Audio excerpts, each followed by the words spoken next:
Kung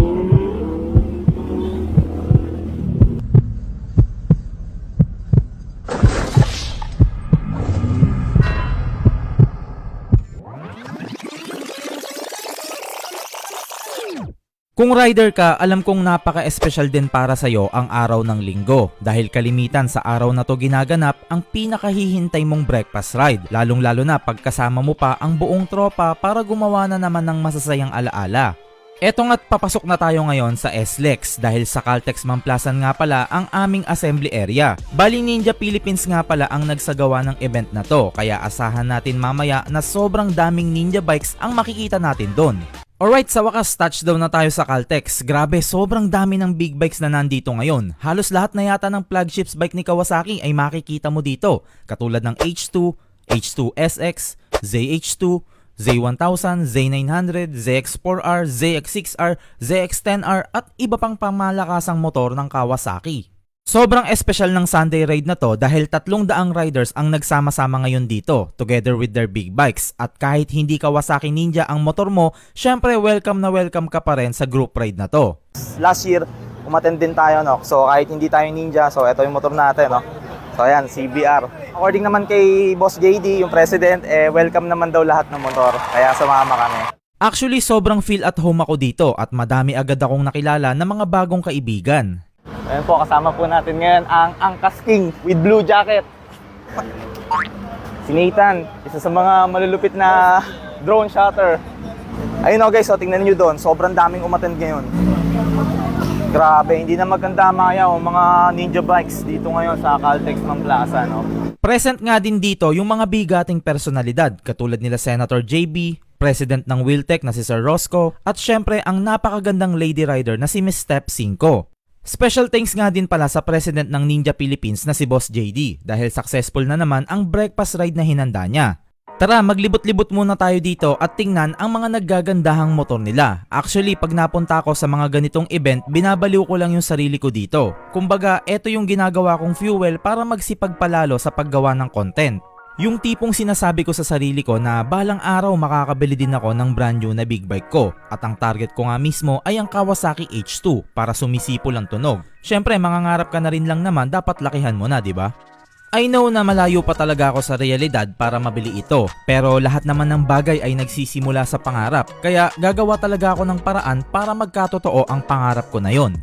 Grabe guys, nandito din ngayon ang isa sa pinaka-rare bikes ng Wheeltech. Walang iba kundi ang Bimota Tessie H2. If I'm not mistaken, nasa 4.9 million ang presyo nito ngayon. To give you a little background in this motorcycle, alam nyo ba na noong early 90s, ang Bimota ang isa sa may pinaka-unique design pagdating sa mga motor na pinoproduce nila. Kaya nga ganito na lang ang itsura ng kanilang Tessie H2. Kumbaga may distinctive na itsura talaga yung mga motor nila. Yung tipong pag nakita mo to, alam mo na agad na galing ito sa Bimota.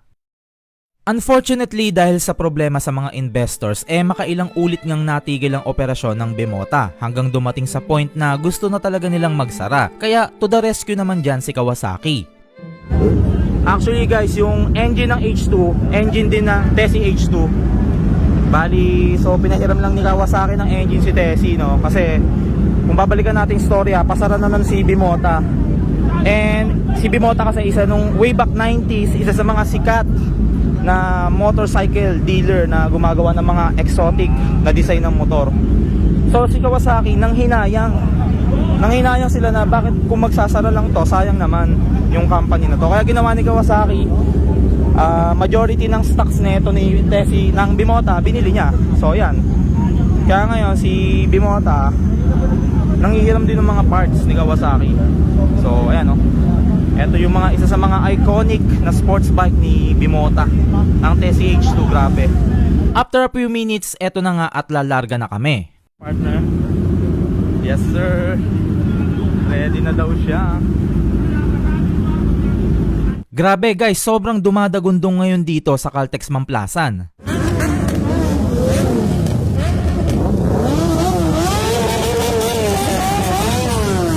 Imagine, 300 big bikes baga naman ang sabay-sabay na nag-cold start. Ewan ko na lang kung di ka mabingi dito. Ang sarap sa pakiramdam, grabe, sobrang nag-goosebumps talaga ako ng mga oras na to. Alam mo yung pakiramdam na pinaghalong naiihi at natatae, ganun na ganun ang nararamdaman ko. Alright, back to SLEX na ulit kami. Bali ang venue nga pala namin ay dito lang sa may Royal Tagaytay Estates. Kasabay nga pala natin ngayon ang team ni Jedron na present din ng lahat ng kanyang mga big bikes. Kalimitan sa expressway, normal lang nababarahan ng kotse ang mga tollbooth dito, lalo na tuwing rush hour dahil halos 4-wheeled vehicle lang naman ang kadalasan na dumadaan dito. Kaya this time very unusual talaga na mabarahan ito ng mga motor. Can you imagine 300 big bikes baga naman ang nakapila ngayon dito? Pero ganun pa man, sulit pa rin naman ang paghihintay natin dahil once a year lang naman nangyayari ang ganitong pagtitipon. Akala ko nga magiging smooth na lahat ang pagpunta namin sa venue, pero nung nasa bandang Tagaytay na kami, merong hindi inaasahan na nangyari dahil isa sa mga kaibigan namin ang na-involve sa collision.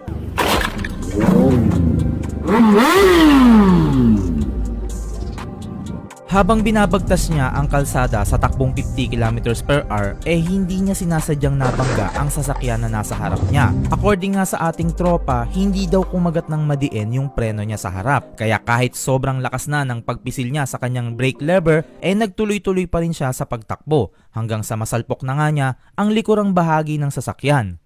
Pero isang himala nga na walang natamong damage yung sasakyan at hindi rin nasugatan ng ating rider. Kaso nga lang nabasagan naman siya ng headlight. Pero buti na lang mabait din yung driver ng sasakyan at nagkaareglo naman ang magkabilang panig kaya the show must go on.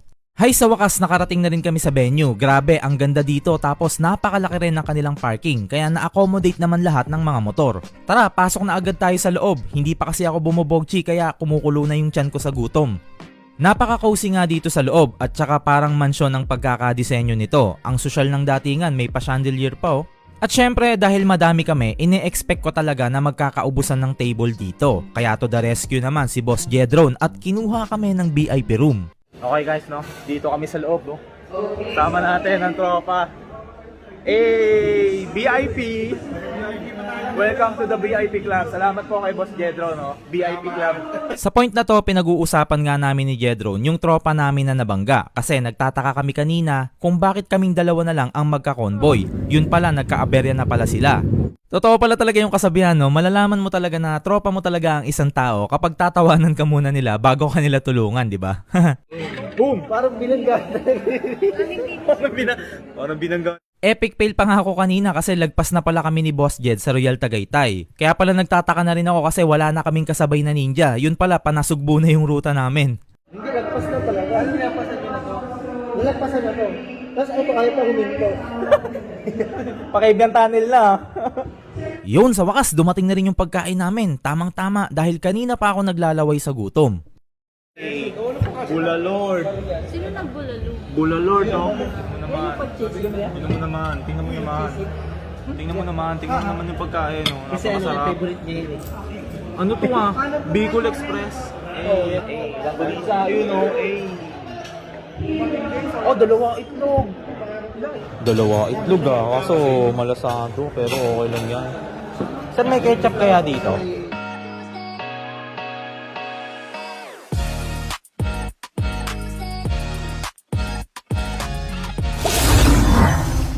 Habang nagre-ready na nga kami para mag-pack up, grabe guys, may na-realize akong isang bagay. Sobrang naging memorable talaga ng araw na to. Nasilayan ko yung mga rare bikes na motor, nakita ko sa personal yung mga sikat na personalidad, at higit sa lahat nagkaroon din ako ng mga bagong kaibigan.